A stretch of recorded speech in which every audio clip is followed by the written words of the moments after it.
아까 총리님이 남인순 의원님 질의에 대답하시는 태도를 보니까 정말 이거 앞으로 어떻게 해야 되나 그런 걱정이 됩니다. 사실 총리님 지금 총리 재임 기간 846일째예요. 네, 그리고 지금 여야 의원들이 다 동의하는 내용 중에 하나가 뭐냐면 윤석열 정부의 인재 풀이나 인사 시스템에 비추어 보았을 때 지금 윤석열 정부의 처음과 끝을 다 한덕수 국무총리가 함께 할 것이다. 이렇게 예상을 합니다. 그런데 정말 오늘 이 대정부 질문을 보는 국민들께서 얼마나 답답하실까 그런 생각이 듭니다. 먼저 PPT 하나 띄워주세요.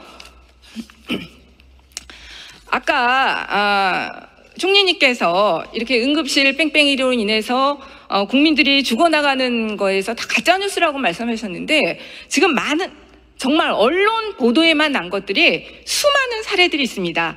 제가 지금 PPT 띄운 건 3월 달부터로 돼 있는데 이후에 이제 9월 달 거 나오는데 그때 3월 달 이런 초반에는 이거 자체가 이슈화가 되질 않았어요. 그래서 언론들에서 취재하지 않았지만 지금 이제 9월 달에 들어와서는 계속 언론에서 취재하고 있는데 하루가 다르게 그런 사례들이 응급실 뺑뺑이를 하다가 사망한 사례들이 속출하고 있습니다. 오늘 저희 의총장에서는 김영배 의원님 지역구에서 한 분께서 서울대병원에 응급실에 가셨다가 뺑뺑이를 당하시고 그 다음에 고대 응급실로 가다가 사망한 사건도 있었습니다. 모두 이런 것들이 가짜뉴스입니까? 저희는요, 지금 의원님께서 말씀하신 그러한 상황이 가장 저희가 우려하는 상황이기 때문에 그런 사건이 터지면 하나하나를 다 저희가 조사를 하고 있습니다.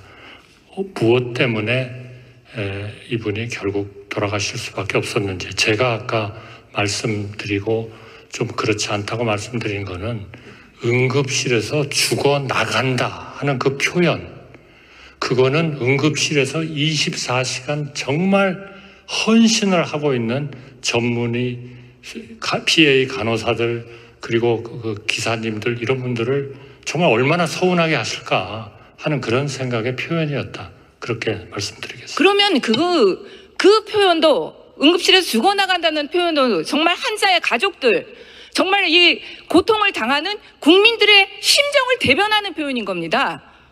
정말로 이송되는 도중에 또 그 응급 치료하시는 분들이 느끼는 그 감정을 표현한 것이지 그렇게 대응하셔서는 일국의 총리라면 그렇게 하셔서는 안 됐었다고 생각합니다. 제가 객관적인 수치로 지금 응급실이 얼마나 이중한 상태인지 보여드리겠습니다. 지금 총리님도 계속 응급실 뺑뺑이가 기존에 있었던 사례들이고 지금 특별하게 그렇게 심각하지 않다고 보시는 것 같아요. 제가 심각하지 않다고 말씀드린 적 없습니다. 문제가 있다고 그랬죠. 박지원 문제가 응급실 뺑뺑이 예전부터 이어져 왔던 일이다. 이런 말들이요. 총리님, 법무부 장관이 아니라 복지부 장관 차관 입에서 계속 나오고 있어요. 아닙니다. 일단 이걸로 논쟁하기는 싫습니다. 총리님. 제가 일단 객관적인 수치를 보여드릴게요. 네. 자, 응급실 진료 제한 메시지 표출 현황 띄워주세요. 2023년과 2024년 대비입니다. 지금 전공의가 사직한 2월부터 8월 26일까지 전국의 400곳의 응급실에서 중앙응급의료센터를 전송한 응급실 진료 제한 메시지가 같은 해 기간 비해서 지난해하고 비교해서요 22.7% 더 많이 올랐습니다. 엄청난 수치죠. 그리고 거의 의료 인력이 없어 계속 넘겨주세요. 이거는 이제 막대 그래프로 한 거고요. 의료 인력이 없어서 이렇게 어려운 상황이라는 것들이 나타나고 있습니다. 그 다음에 119 상황관리센터 띄워주세요. 그리고 구급대 요청에 의해서 상황관리센터에서 환자의 중증도 파악을 이송병원을 선정하는데 그 119 상황관리센터의 비교도 보면 작년 대비 같은 달 이송 선정 건수 2배 이상 증가했습니다. 그리고 또 넘겨주세요. 그리고 9월 1일과 9월 5일 기준으로 볼 때 9월 5일 기준 가장 최근 기준으로 말씀드리겠다면 전체 180개 응급의료센터 가운데 심근경색, 뇌출혈, 응급분만 등 27개 중증 응급질환병 진료 가능 기간은 평균 88곳으로 하루 만에 14곳이나 감소했고 평상시보다 21곳이나 적습니다. 북부 대동맥 응급수술이 가능한 응급실에서는 평시 33곳에 66곳으로 산부인과 응급분만이 가능한 곳은 96곳에서 80곳으로 감소했습니다. 계속적으로 상태가 굉장히 나빠지고 있습니다.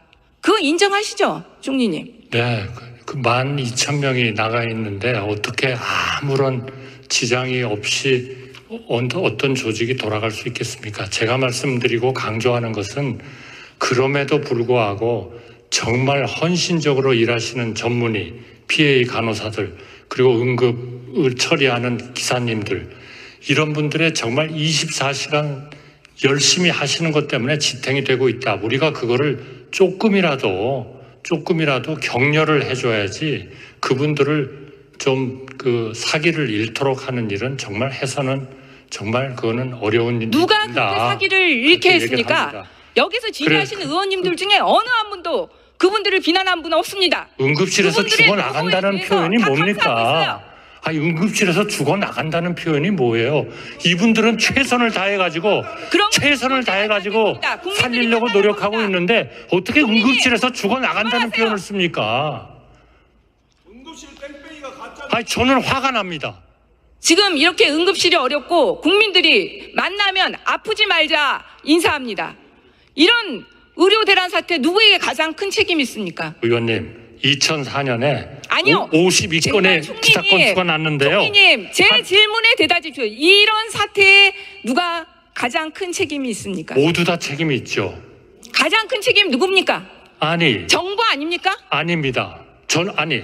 정부 책임 있죠. 지난번에는 전공이라고 하시던데 있어요. 전공에게 가장 큰 책임이 있습니까? 첫 번째 책임이 있죠. 여전히 전공에게 가장 큰 책임이 있다. 아니, 중증 환자, 기계 환자, 총리님 이거 거기를 떠나버리게 돼 있습니까? 그 사과하신 건 줄 알았는데 전공의에게 이 의료 대란에 가장 큰 책임이 있다. 맞습니까? 첫 번째 책임이 있습니다. 아, 정말 여야 의정 대화 협의체가 될지 정말로 우려스럽습니다. 그거는 아니, 총리님께서 그런 태도를 가지고 계신데 누가 들어오겠습니까? 지금 우리가 여야 의정 협의체를 위해서 무엇보다도 설득하고 해야 될 사람들은 전공입니다. 그런데 전공에게 가장 큰 책임이 있다고 하는데 의원님. 어떻게 전공의들이 들어오겠어요? 의원님. 정말 저기 앉아 계신 국민의힘 의원들도 제가 볼 때는 지금 가슴 치고 계실 것 같아요. 의원님. 그나마 밥상 차려놓으려고 했더니 총리가 다 걷어차 버리는구나 이럴 것 같아요. 의원님. 원인을 물으시니까 좋아요. 원인을 명확히 하셔야죠. 의견이 다르니까 그러면 아니, 명확히 하셔야죠. 총리님은 그거를 감춘다고 감춰지는 겁니까? 이 사태에 대해서 아니, 감춘다고 감춰지는 가장 거예요? 큰 책임이 있다고 저는 아니, 평가할 거라고 감춘다고 생각합니다. 감춰지는 거예요? 원인은 명확하게 내놓고 해결책을 생각을 해야죠. 아니, 그거를 감춘다고 감춰줘요? 감춰지는 것이 아니라 의료개혁이라는 과제는 정말 유리알과 같은 개혁과제입니다. 정말 섬세하고 치밀하게 다뤄야 하는 개혁과제임에도 불구하고 정부에서 정말 무책임하고 대책 없는 정책 추진이 바로 이런 사태를 만든 겁니다. 이 부분에 대해서 저는 많은 국민들이 다 동의할 거라고 생각합니다. 그렇기 아닙니다. 때문에 많은 국민들은 의원님하고 다른 생각을 하시는 분도 많습니다. 아니, 보세요. 언론을 보세요. 대통령의 지지율과 그것이 아니, 거예요. 그게 지지율하고 무슨 상관이 있어요? 대통령이 정책 실패가 아니, 지지율을 올리려면 의대 정원 하지 말고 의료개혁 하지 말아야죠. 총리님, 여야 의장 협의체 만들어야 됩니까? 안 만들어야 됩니까? 만들어야죠. 총리님의 그런 태도와 자세를 가지고 여야 도와주세요. 만들어질 것 같아요? 아니, 그런 협의체를 만든다는 것이 사실을 덮는다고 되는 게 아닙니다. 그 태도가 덮는다고 되는 게 아니에요. 덮는다고 되는 게 아니라 기본적으로 상대방을 존중하고 상대방이 들어올 수 있는 토대를 만들어야 됩니다. 지금 의학계에서 가장 얘기하는 것은 신뢰를 상실했다는 문제입니다. 총리님의 그런 태도와 답변 자세를 가지고 과연 의학계가 들어오고 싶은 마음이 나오겠습니까? 의원님, 사실을 감추려고 하지 마십시오. 어떤 사실이요? 그야말로 사실을 감추지 마십시오. 세계 어느 나라 의료 파업에 응급실하고 중증 환자를 떠나는 의료 파업은 없습니다. 참 정부의 정책 실패를 하나도 인정하지 않는 이 장세로 정부의 어떻게 정책 실패는요, 국민들이 지금 이것을 어렵다고 조용하세요. 생각하기 때문에 제가 얘기하고 있습니다. 지금 제가 질의한 게 아니에요. 총리님 강의 들으려고 제가 이 자리에 쓴 게 아닙니다. 지금 국민들께서 정말 마지막 신랄 같은 희망을 가지고 여야 의정 협의체가 되기를 바라고 있습니다. 그런데 상대방에게 책임을 전가하는 이런 자세와 이런 태도를 가지고 과연 되겠습니까? 지금 누군가는 제가요 이렇게 그 단체들 만나서 해보고 하니까 가장 먼저 요구하는 것이 대통령의 사과와 책임자 문책이에요. 그런 일방적인 생각이 아니, 어디 있습니까? 대통령 사과하는 게 왜 이렇게 그건 어렵습니까? 일방적인 얘기죠. 뭐가 의원님이 어려워요? 들으신 분만 국민들이 그렇게 얘기하는 거 죽어나가는데 아니에요? 이렇게 수많은 사람들은 의료개혁 해야 된다, 증언해야 된다 의료 개혁을 얘기하는 반대하는 게 사람들 아닙니다. 많습니다. 의료 개혁을 추진하는 과정에서 너무나 거칠고 세밀하지 못한 이게 문제인 거예요. 보건복지부 장관이 아니, 인정했지만 세밀한 것이 4개월 만에 이 세밀한 사태가 것이 끝날 거라고 밝혀야 할 생각했다고요. 원인을 덮는 게 세밀한 겁니까? 저는 그렇게 생각하지 않습니다. 장상윤 수석이 의료 공백 장기화를 두고 플랜 B, 플랜 B, C가 있다고 그러는데 플랜 B, C가 뭡니까? 그거는 어떤 내용입니까? 그거는 사회수석이나 보건복지부 장관께 답변을 하도록 하는 게 좋겠습니다. 그럼 총리님은 그 계획을 알지 못하고 계십니까? 플랜 B, 플랜 C. 아니, 저보다 보건복지부 아니 저는 총리님한테 듣고 싶어서요. 플랜 V, 플랜 C 말씀해 보세요. 아니, 장관이면은 여기에 최고의 전문가 아닙니까? 제가 질문합니다. 왜 전문가 제가 의견을 안 들으려고 총리님께 그러세요? 묻는 겁니다. 총리님께 묻습니다. 플랜 B, 플랜 C 뭡니까? 죄송합니다. 저는 플랜 B, 플랜 C를 알고 있지만 저는 여기서 공개할 수 없습니다. 저는 이 플랜 B, C 자체가 준비되지 않았다고 생각합니다. 왜냐하면요, 플랜 B, 플랜 C를 얘기하는 순간 의장님 돌아오는 사람들을 의장님, 막고자 하는 제가 엄청난 답을 하라고 하지 않았습니다. 엄청난 그런데 딴 저항이 있습니다. 총리님 계속 혼자 얘기하고 계세요. 아니, 의원님이 이건 혼자 시간에서 빼야 되는 거 얘기하셨잖아요. 아니에요? 잠깐만요. 자, 의석에서 좀 조용해 주시길 바라고요. 질문하고 난 다음에 답변하시기 바랍니다. 자, 의석에서 조금 조용해 주세요. 의석에서 좀 조용해 주세요. 이재정 의원님, 의석에서 조금 조용해 주세요. 정말 한숨밖에 나오지 않습니다. 한 가지만 추가로 더 묻겠습니다. 나이가 한 살 더 많다고 세금을 많이 내면 공정한 겁니까? 글쎄요, 무슨 의도로 물으시는지 제가 아니 그거면 나이가 한 살 많다고 세금 많이 내면 아니, 상황에 공정한 따라서 거냐고요. 다 다르겠죠. 그걸 어떻게 일률적으로 답변하라고 그러십니까?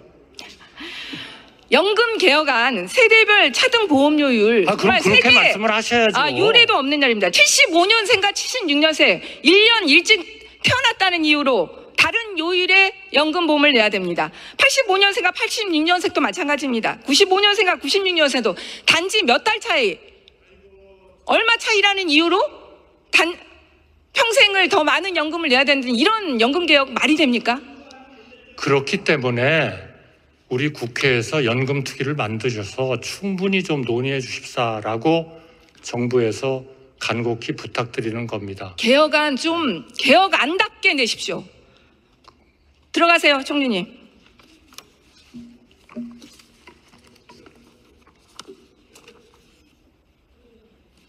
법무부 장관님 나와주시기 바랍니다.